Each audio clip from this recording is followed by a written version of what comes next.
Laura Hayes stood at the edge of the wide, arched corridor, gazing through the transparent panels that revealed the vast expanse of space beyond. Excalion Station was considered a jewel of the Galactic Confederacy, an ambitious diplomatic hub orbiting a mid-sized planet in the Hellion cluster. From here, one could see the gentle swirl of stardust and distant lights of spacecraft flitting in and out of docking bays. The station itself was enormous, boasting multiple districts dedicated to trade, residence, research, and of course, the diplomatic wing. As the appointed human ambassador, Laura knew she had to present her best face.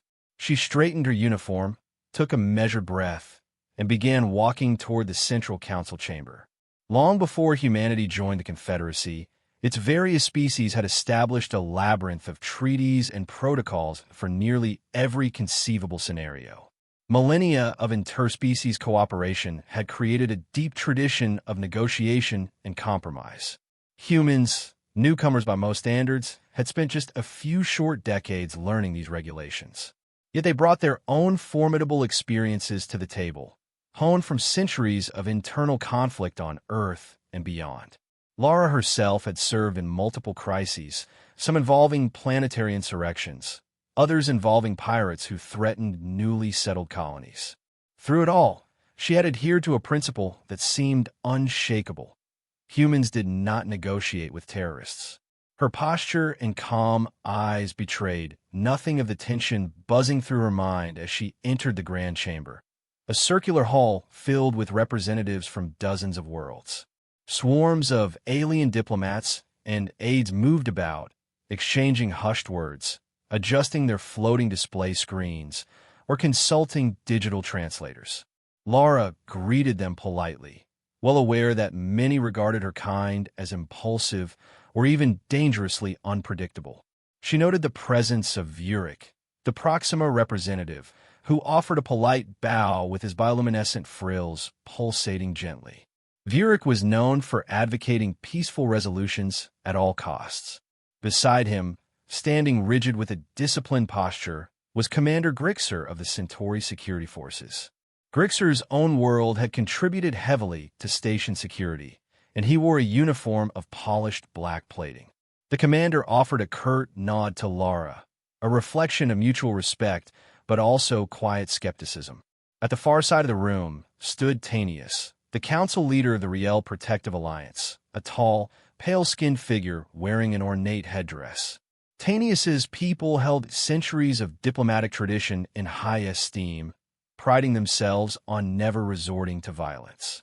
He made no attempt to hide his disapproval of how humanity handled certain situations in the past. The last time they had met, Tanius had insisted that a single life lost was a universal tragedy, and that negotiation was the foundation of all civilization.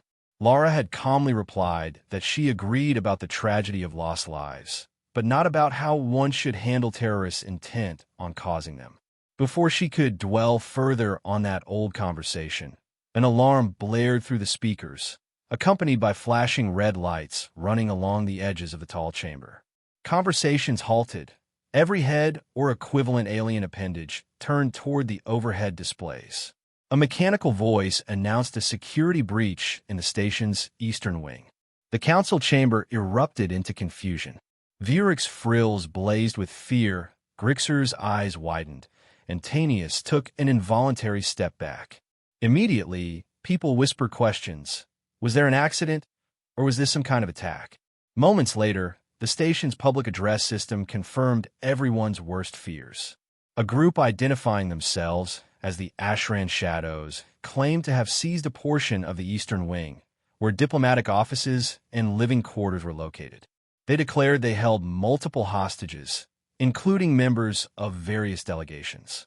The demand came swiftly: the release of Ashran prisoners held by humanity, or else the hostages would be killed.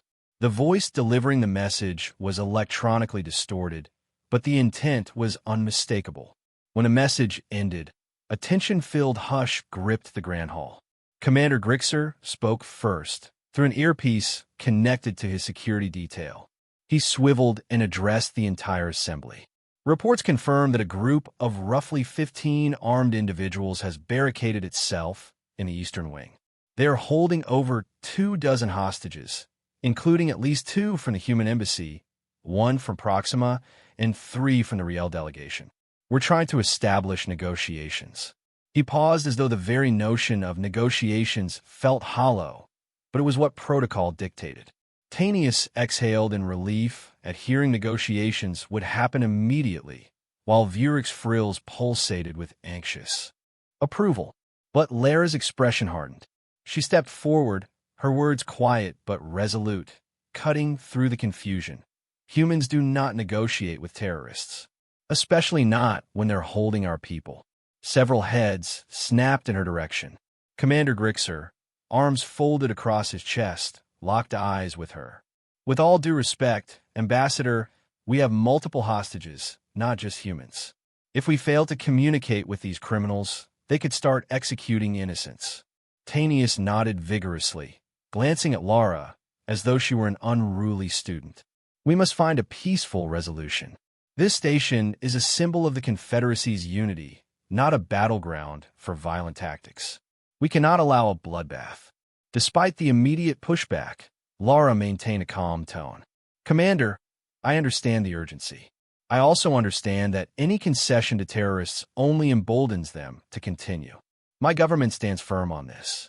But, she added, reading the alarm in everyone's expressions, we are not reckless. We have protocols of our own. As if on cue, a human aide approached and handed Lara a portable communication device. She excused herself from the circle, stepping aside to speak in low tones. Grixer and Vurik exchanged worried glances, and Tanius let out a heavy sigh. News was swirling that the hostage-takers specifically named humanity in their demands, claiming they wanted certain captured members of the Ashran Shadows released from high-security Earth-based prison. They threatened to kill one hostage every hour if the demands were not met. It was only a few minutes before Lara returned. Without offering any concessions, she said, the hostage-takers will not believe us at first if we say we won't negotiate. They'll expect the usual attempts at bargaining. There was a grin set to her jaw as she spoke. Commander Grixer, Vurik, I respect your protocols, but I must coordinate with my own team. I suggest you continue your standard approach to keep them occupied. We'll see what we can learn about their positions and numbers. Tanius could no longer stay quiet. We must not aggravate them. Human Ambassador, I implore you, show them we are willing to talk, if only to spare the hostages. Lara nodded once. Even if the subtext was clear, she had no intention of granting the terrorist demands. Her mind was already racing through the specialized measures that the Human Embassy had put in place. From covert infiltration teams to hidden evacuation routes, humanity had learned the hard way on Earth that contingency plans were critical. She left the chamber swiftly, leaving behind a swirl of anxious chatter and the persistent glare of Tanius. A short distance away, in the Human Emergency Command Center on the station, Lara met with key advisors from her security staff. Their grim faces told her they already knew the basics. The Ashran Shadows, rumored to be a splinter group from a larger, more established network, had become infamous in the last few years. They specialized in kidnapping and ransoms, using terror to manipulate authorities. Earth's intelligence agencies had tracked some of their cells before, and Lara had read the reports. Now it was personal. She looked at each member of her team in turn. Adrian Chu, a tactical expert with years of experience, briefed her on infiltration corridors. Maria Devar, a technology specialist, displayed a holographic map of the Eastern Wing. Red dots marked the terrorists' suspected locations, based on station cameras and sensor readings. There were potential choke points and sealed doors that might be used to contain them. On another feed, they saw glimpses of the hostages, herded into a large lounge area. Particularly concerning were 2 Human Embassy staff members visible in that group. However, Lara recognized them not merely as staff, but as trained security operatives who regularly performed diplomatic functions as cover. If they had gone through the usual protocols, they would be wearing discreet trackers. Still, that fact alone would not rescue them. The rest of the hostages were not simply numbers. There was a worried-looking Proxima official, trembling aliens with delicate frames, even two individuals who seemed to be from Riel. Lara frowned. If the terrorists thought they could pressure humans by threatening others, they hadn't studied humanity deeply enough. After ensuring the command center was secure, Lara explained her vision. The station security team will do what they always do: attempt negotiations, stall, promise to consider demands. Meanwhile, we quietly move into position. She glanced toward Adrian. I want an infiltration route identified. Something that gets us close enough to incapacitate them swiftly with minimal harm to the hostages. We have about 2 hours before they start making good on their threats, if we believe their ultimatum. Adrian inclined his head. Already plotting the route, Ambassador. We'll move in. 2 small teams approach from above and below. The station's ventilation corridors are large enough in that wing. Maria tapped through a few more displays. They're using standard jamming technology to block many communication frequencies. But we've established a direct channel to our embedded operatives among the hostages. They confirm that the terrorists are well armed, though it doesn't look like they have heavy explosives. Lara's eyes flickered with determination. Keep monitoring. Once the station's negotiators tie them up with talk, we move in. Remember, we don't give them an inch to exploit. Outside the command center, the station's central news feeds showed footage of frantic delegates scurrying for safety. The security perimeter was tightening, with Commander Grixer personally overseeing lockdown procedures, scanning ID badges, and restricting movement to prevent further infiltration. Official broadcasts repeated that a peaceful resolution was sought, and that the Confederacy had never lost so many hostages in a single incident before. The general assumption was that negotiation would win out, as it had countless times before, but humanity had other ideas. While the official negotiation line was broadcast, replete with calm phrases about seeking an amicable solution, Lara's infiltration teams slipped into the eastern wing's less-traveled corridors. They wore dark suits that minimized detection. Some had specialized headsets capable of short-range quantum encryption, ensuring they could coordinate. Each team moved swiftly yet silently, disabling surveillance devices the terrorists had placed. It would still be a challenge. No plan survived first contact perfectly, and Lara was aware that one slip-up could lead to hostages being harmed. As the infiltration began, Vurik and Tanius stood in the main control room of the station, watching Commander Grixer attempt to parley with a masked spokesperson of the Asheran Shadows. The terrorists repeated their demand for immediate release of captives from Earth-based prisons. At one point, Tanius even lowered his voice and pleaded, "Surely we can find a middle ground. Let's at least guarantee the safety of the hostages while we discuss the rest." The terrorists rebuffed them. Standing a short distance away from them, Lara quietly monitored her earpiece. Through coded whispers, the infiltration teams updated her.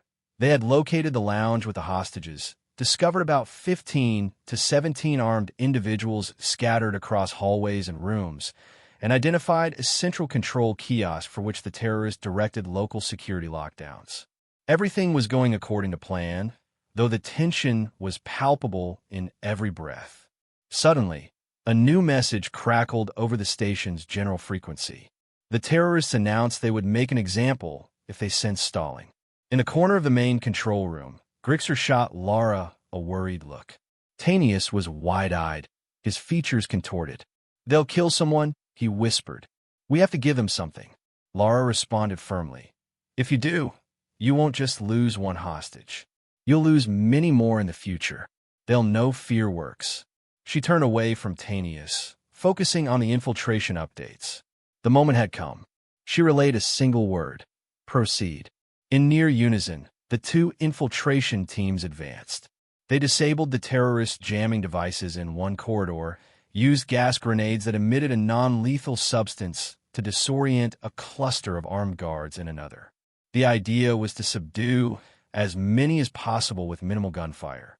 From the vantage point of the hostage lounge, the 2 disguised human operatives quietly signaled to their rescuers where the main body of kidnappers stood.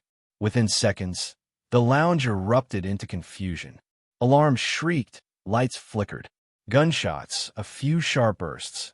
rang out as the infiltration team engaged pockets of resistance. Screams of panic from the hostages mingled with the yells of stunned terrorists. In the main control room, Vera gasped. "They're attacking now? But we haven't concluded negotiations." Pipa Vildi. Tanius was too overwhelmed to speak. He sank into a chair, face pale. Grixer stared at the feed with the resolute expression of a soldier who knew there was no turning back. "May the stars protect them," he muttered. A flurry of panicked voices chirped over various communication lines. But from Lara's private earpiece, the infiltration teams reported pockets of success. 4 terrorists incapacitated, 5 more pinned down behind a barricade. Minimal injuries so far. Abruptly, the feed to the terrorist camera cut. The next moment, a new image replaced it. Commander Grixer's security detail clearing the lounge. Hostages huddled on the floor, some trembling, but many wearing expressions of astonished relief. A few were gently led away by station medics. At the edges of the shot, one could glimpse the suited forms of the human. Infiltration team. In the blink of an eye, it was over. In total, the standoff had lasted less than 2 hours, with 0 hostage deaths. The station's official announcement was short, stating the crisis had ended, hostages were safe, and the perpetrators had been neutralized or apprehended. Yet within minutes, the political fallout began. Numerous delegates stormed the council chamber, some praising the efficiency of the rescue, others denouncing the reckless aggression that could have cost many lives. Tanius was among the loudest critics, accusing humanity of turning a symbol of unity into a battlefield. It was an unnecessary risk. Tanius shouted, gestures grand as his voice echoed through the circular hall. "We have protocols for a reason, and you, Ambassador Hayes, have trampled them." Lara stepped forward, calm yet resolute. The Ashran shadows threatened innocent lives to extort a ransom. History teaches us that if you pay them once, they'll do it again. You can protest my methods, but you cannot protest the result. Everyone is alive, which is more than could be said if we'd wasted time bargaining with murderers. Commander Grixer, still wearing the marks of battle on his uniform, cleared his throat. "I can confirm the rescue was well coordinated. My team received minimal briefing, but the humans clearly prepared for this. My men reported that the terrorists were caught off guard by the abrupt incursion." Tanius pointed an accusatory finger. "It violates at least a dozen statutes in the Confederacy diplomatic accords. Conducting a paramilitary operation in a neutral station is unconscionable. The ends do not justify the means." "And yet," Lara said smoothly, "those statutes do not negate our right to defend ourselves or our citizens, especially when local security was compromised. We acted within the same guidelines that allow ambassadors to protect their staff in a crisis.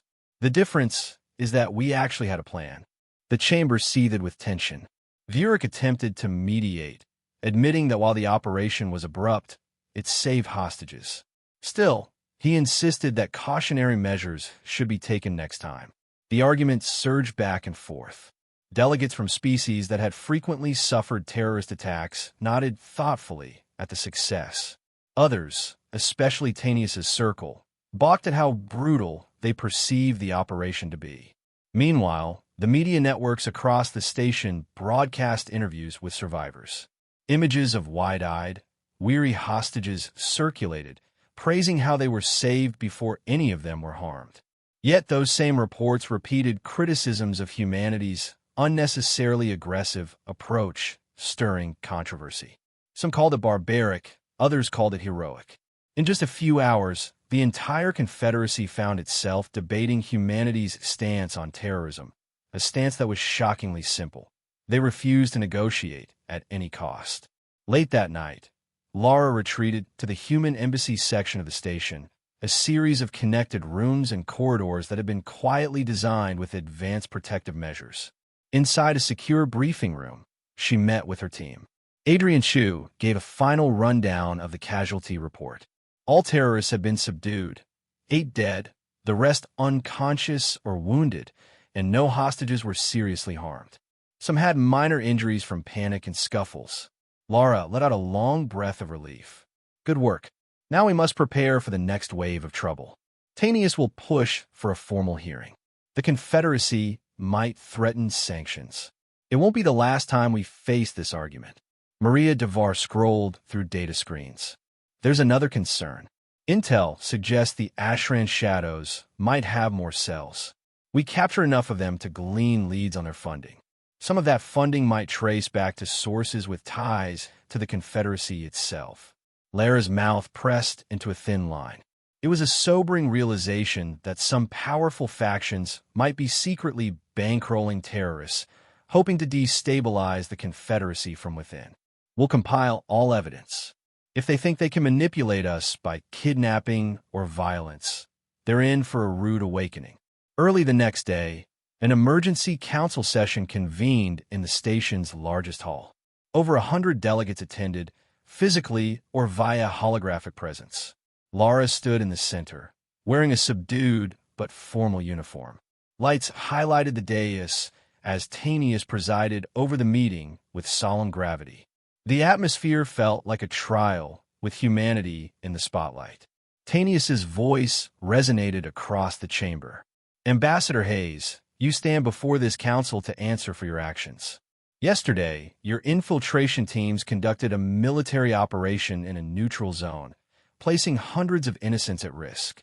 He paused, letting his words sink in. Many find that deeply disturbing, especially when other channels had not been exhausted. Lara raised her chin. Council leader, with respect, we exhausted negotiations the moment terrorists threatened to kill innocents if their demands were not met.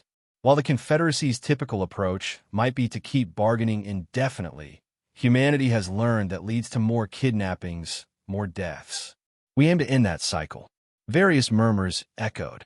The Rigelian representative, an imposing figure with deep purple skin, rose from his seat. Your single act of violence ended the hostage crisis fine, but at what cost to diplomatic norms?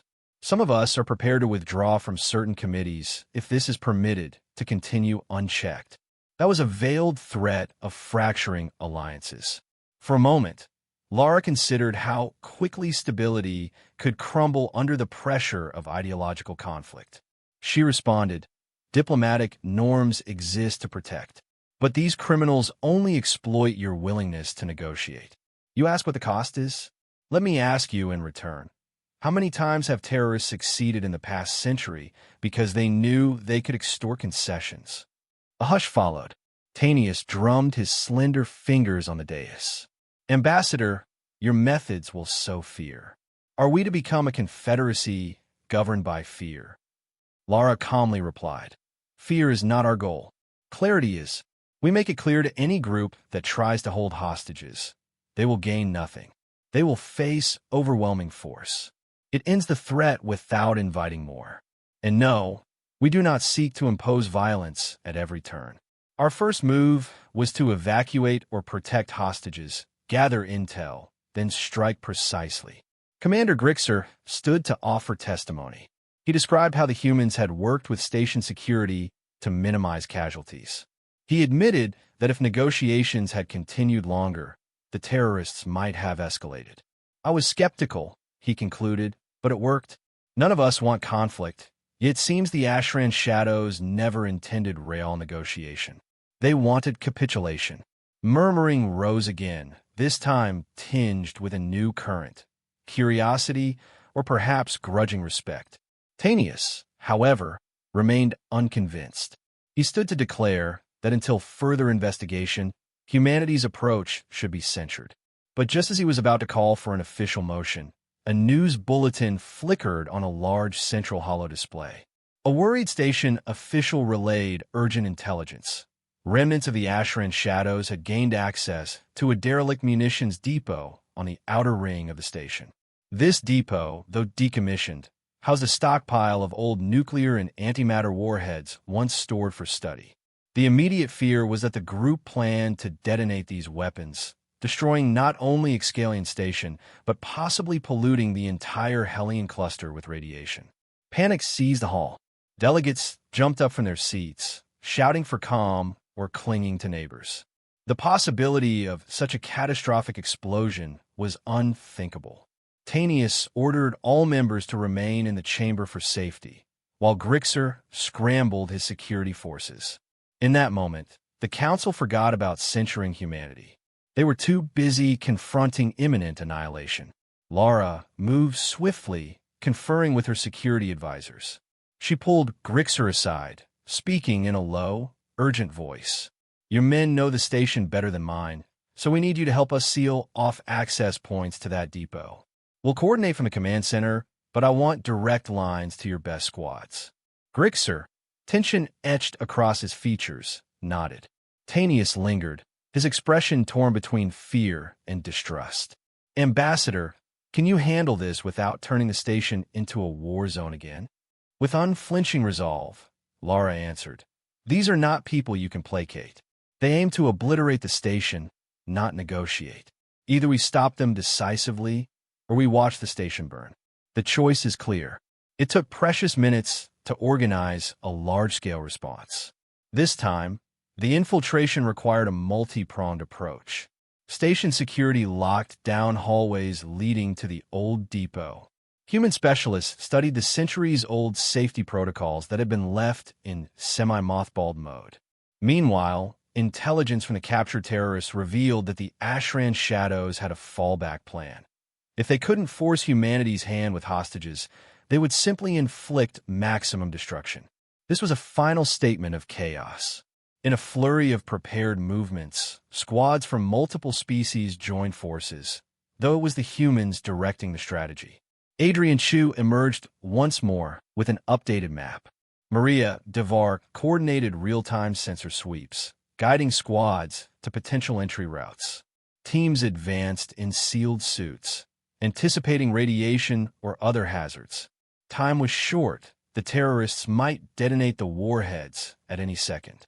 All the while, Lara maintained contact with the council.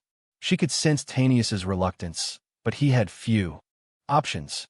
Even the Rigelian representative, who had earlier threatened political consequences, now demanded that the terrorists be stopped by any means necessary.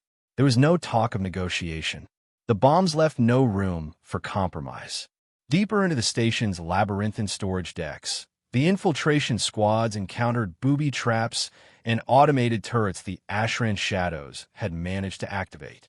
A few station guards were wounded, but the combined force pressed on. In the midst of it, the terrorists attempted to broadcast a final ultimatum. If the human government didn't unconditionally release Ashran members from Earth's prisons, they would vaporize the station. Lara answered with unyielding calm. "We do not negotiate with terrorists. This station is under our protection." The terrorists tried to accelerate the bomb's countdown.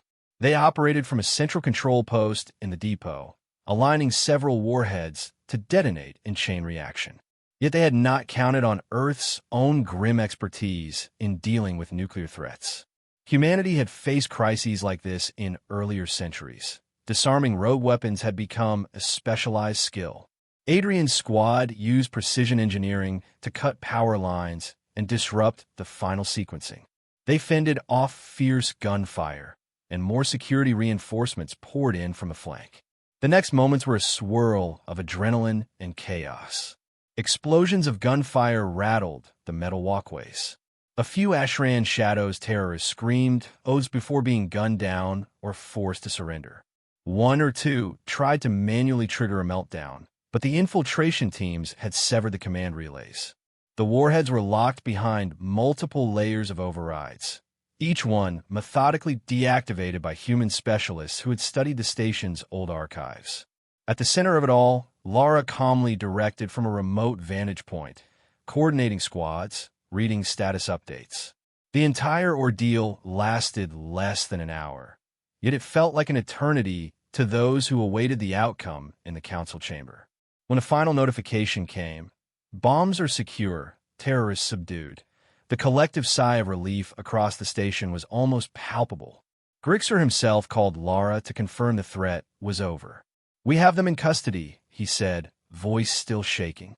"Without your teams, they would have succeeded in blowing us all to dust." When Lara returned to the council chamber, Tanius looked as though he had witnessed the birth of a star and the collapse of a civilization in the same breath. He stood, hands trembling slightly, and faced her. Delegates parted to let them stand a few paces apart. The hush was profound. Finally, Tanius spoke, his voice subdued. Your tactics are difficult for many of us to accept, but I cannot deny that you saved this station. My people, all people here, owe you our lives. He paused, glancing around. Perhaps our fear is misguided. Perhaps it is not that we fear your methods, but that we fear acknowledging that the Confederacy's existing approach sometimes fails. Lara's gaze flickered with empathy. No one wants to resort to violence. But these are not individuals who desire peaceful negotiations. All they understand is fear of force. By holding firm, we disarm their strategy. A faint nod from Tanius, and he offered a quiet, I see. That does not mean we must become like them, but perhaps it means we cannot let them believe they have leverage. In the aftermath, the station's authorities discovered that the terrorists had funding from shadowy conglomerates with ties to certain members of the Confederacy. There would be a thorough investigation. Political upheavals would follow. Some might call for humanity's methods to be banned or restricted, but none could deny the results. 2 major crises within days, and both resolved with no hostages killed, no successful terrorist demands, and the station saved from a catastrophic explosion. A few days later, the Human Embassy lounge was filled with the comforting murmur of conversation. Rebuilding efforts were underway throughout the Eastern Wing. Repairs had to be made not just to structural damage, but also to the trust and sense of security that had been shaken. Delegates from various species arrived for a subdued gathering, invited by Lara to discuss heightened security measures that might prevent such crises in the future. Refreshments from Earth, a variety of teas, coffee, and mild cuisines, were offered, bridging cultural gaps in a warm, unspoken way.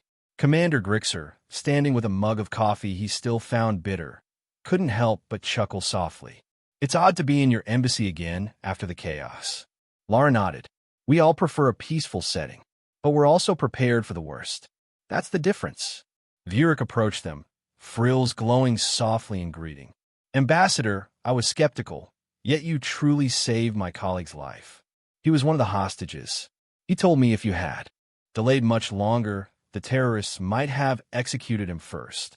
Vurik's eyes, set within luminous patches, showed genuine gratitude. Your approach is controversial, but I've seen the results. Tanius was there as well, though he stood at a slight distance. He offered a tentative smile, which Lara reciprocated with a polite tilt of her head. No warm handshake or friendly embrace passed between them, but a fragile respect had sprouted. That alone was a monumental shift from their previous hostility. The conversation around them drifted to talk of new security doctrines, updated protocols, and the possibility that the Confederacy would adopt certain provisions inspired by humanity's refusal to cave into terrorism. By the end of the gathering, the unspoken truth spread among the delegates. A clear line had been drawn for the entire galaxy. Terrorists who took human hostages would gain nothing except swift retribution. Even those who threatened the station at large, counting on fear to extract demands, discovered that humanity had zero tolerance for that kind of extortion. In the days that followed, the Hellion Cluster's news agencies labeled the events the Excalion Station incidents. Editorials debated whether humanity's stance on terrorism was savage or brilliant. Some said it was a betrayal of the Confederacy's long-held belief in negotiation. Others hailed it as a wake-up call, praising how no innocent life was lost in the final calculations. Diplomats scrambled to parse new legislative amendments that might restrict paramilitary actions by any single member species.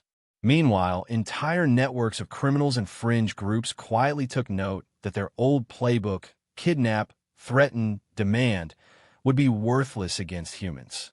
Through it all, Lara Hayes continued her work, calm and resolute. She met with allies and skeptics alike, clarifying that humanity did not crave violence. They excelled at it because their history demanded they learn. They simply would not barter with those who used fear as a currency. Repeatedly, she drove home the point that they always prepared contingencies, advanced evacuations, infiltration strategies, infiltration specialists embedded in embassy staff.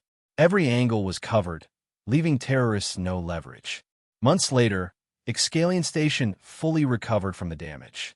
The docking bays bustled with traffic again, and the diplomatic wing resumed its glittering ceremonies. But a subtle shift rippled across the Confederacy's consciousness. New security protocols emerged, borrowed from human designs. Fewer extremist cells tried their luck, knowing they faced near-certain defeat. And while some delegates still muttered that humans were an unpredictable factor, others quietly accepted that the entire galaxy was safer now that the Ashran shadows had been dismantled. In a small but symbolic ceremony, Grixer and a few station officials acknowledged the bravery of those who acted decisively. While Tanius watched from the side, still grappling with the philosophical implications, Grixer pinned a service commendation on Adrian Chu's uniform, then shook Lara's hand. "I never thought I'd say this," he admitted, "but maybe we all needed your warning." Lara simply inclined her head. "We don't relish these situations, Commander. But the galaxy needed to understand that if you try to terrorize humans, you'll fail. And if you threaten innocent lives around us, we won't stand by idly." The ceremony ended in polite applause, with scattered cheers from those who realized how close they had come to annihilation. A hush lingered as delegates dispersed, each returning to their own sectors with new stories to tell, new regulations to propose. The tension between pacifist ideals and resolute deterrence would remain, but now it had a different shape. As Tanius prepared to board his shuttle, he took a final glance at Lara, uncertain when they might meet again. He raised a hand in a cautious farewell. She nodded in return, a silent acceptance that they might never fully agree, yet they had found a tenuous alliance grounded in mutual survival. In that moment, the station's lights shimmered across Lara's face, illuminating the stoic confidence that defined her and, by extension, all of humanity. The message had been received. To those who would wield terror as a tool, humanity offered no negotiation, only swift and devastating clarity. And for those who chose cooperation and peace, they extended a steady hand and unwavering protection. In the swirl of galactic politics, that simple, unyielding principle stood out like a beacon, echoing across star systems. Humans don't negotiate with terrorists. They never had, and likely never would.